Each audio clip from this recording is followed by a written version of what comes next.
Hey everyone, welcome back. Hope you're having a fantastic day so far. So we have a bill in Congress right now that has a lot of bipartisan support.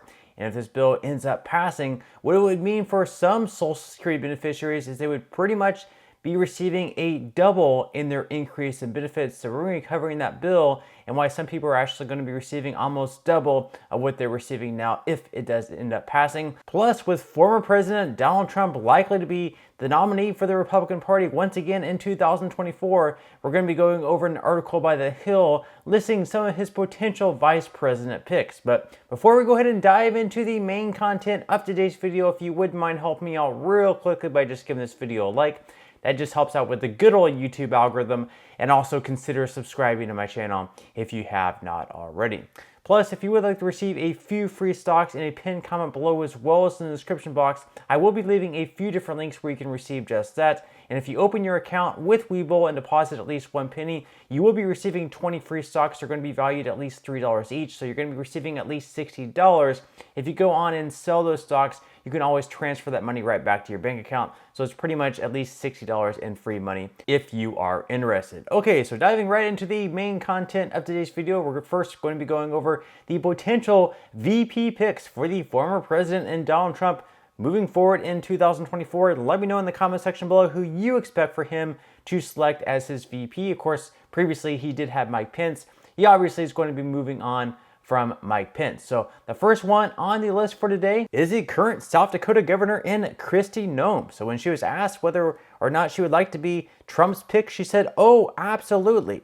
I would in a heartbeat." Now, I think she would have been a much better pick for him prior to the news that she is allegedly having an affair. It's obviously not a great look for her. So Trump might be looking at someone else perhaps. Now, moving on to the second candidate, of course, is Senator Tim Scott. He was previously running for president, and it's possibly that Trump could end up picking him.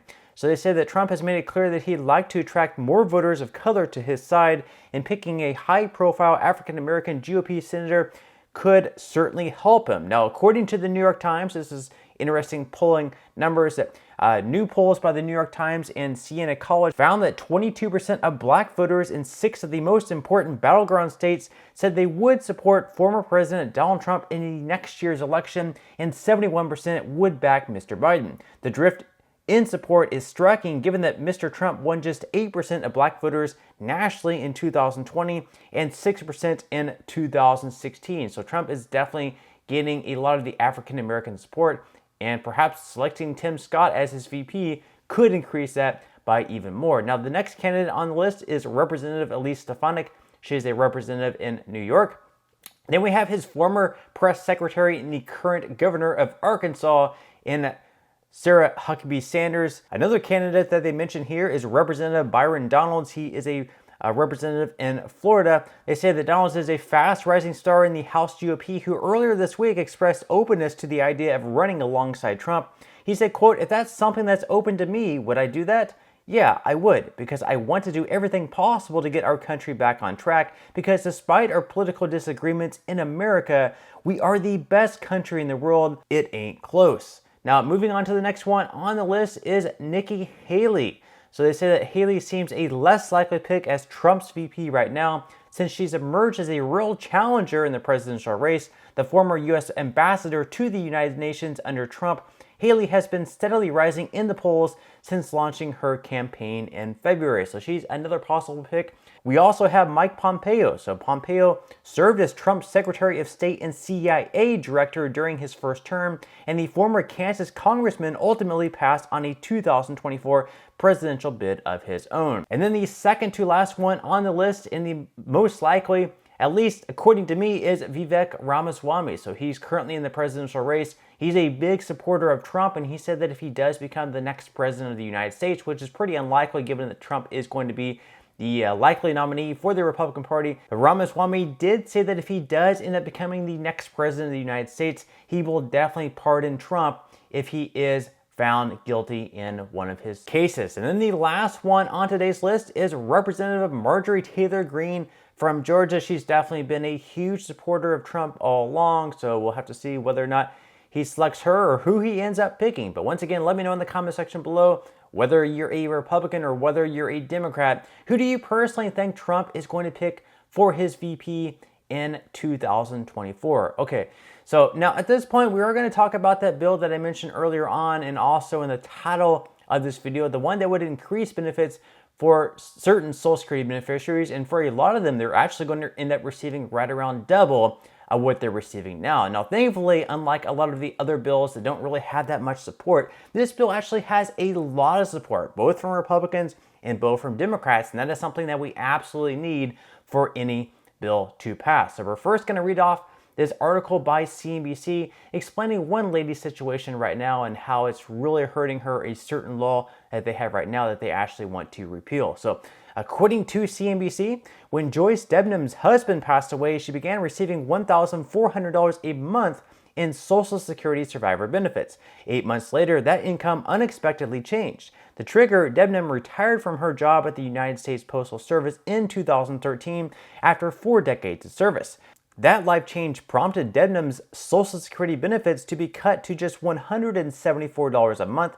Moreover, the Social Security Administration notified her that she had to return $5,000 in benefits that she had been overpaid. She said, quote, "When I got that letter, I almost hit the floor." She was particularly surprised because before her retirement, Debnam had contacted the Social Security Administration to let them know she was retiring and asked whether that would affect her monthly checks. She said, quote, "They told me no, that I was eligible for retirement and I would get my money." So it's very disappointing that whoever she had talked to obviously did not know the own rules and the impact that would end up happening to her if she were to retire. And we can see right here that the average pension here for U.S. Postal Service workers is anywhere between $1,447 per month to $1,478. That's with 25 years of service. She had 40 years of service, so it would be a little bit higher for her, you would think. So with $1,400 in Social Security survivors benefits that she was receiving before, plus, that just say a $1,400 pension, those two together would have been $2,800 per month. And while that certainly isn't like great, you wouldn't be able to live comfortably, especially in the higher cost of living states that we have here, it's certainly better than what she ends up receiving now, because right now she's receiving a $1,400 pension if we go off those average numbers. And then with her Social Security check going all the way down to $174 per month, that combined is less than $1,600. So we're talking about a difference of $1,200 there, what she could be receiving if her Social Security benefit wasn't reduced because she's receiving that pension, versus what she would be receiving now that it is reduced. So obviously it's very unfortunate, but fortunately, yes, there is a bill in Congress right now that could change all that. So we have the Social Security Fairness Act, and right now it says this bill repeals provisions that reduce Social Security benefits for individuals who receive other benefits, such as a pension from a state or local government. And the bill also eliminates the government pension offset, which in various instances reduces Social Security benefits for spouses, widows, and widowers who also receive government pensions of their own. So obviously in this case, it would help her out in a great way, where she would once again be receiving the full $1,400 Social Security benefit, instead of that being reduced all the way down to $167. Now you might think that this bill, like a lot of other bills in Congress, are likely to fail because it only has support of maybe just Republicans or maybe just Democrats.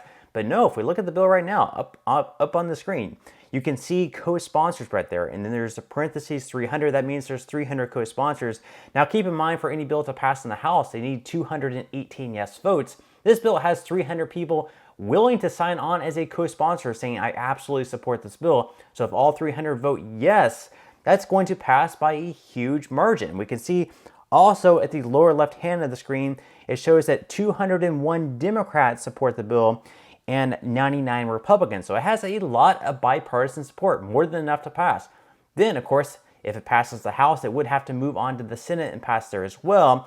And in the Senate, it would need at least 60 votes. Now, right now, we can see there are 49 co-sponsors. So they would need those 49 to vote yes, and then 11 more of those in the Senate of the 51 remaining senators who have not signed on.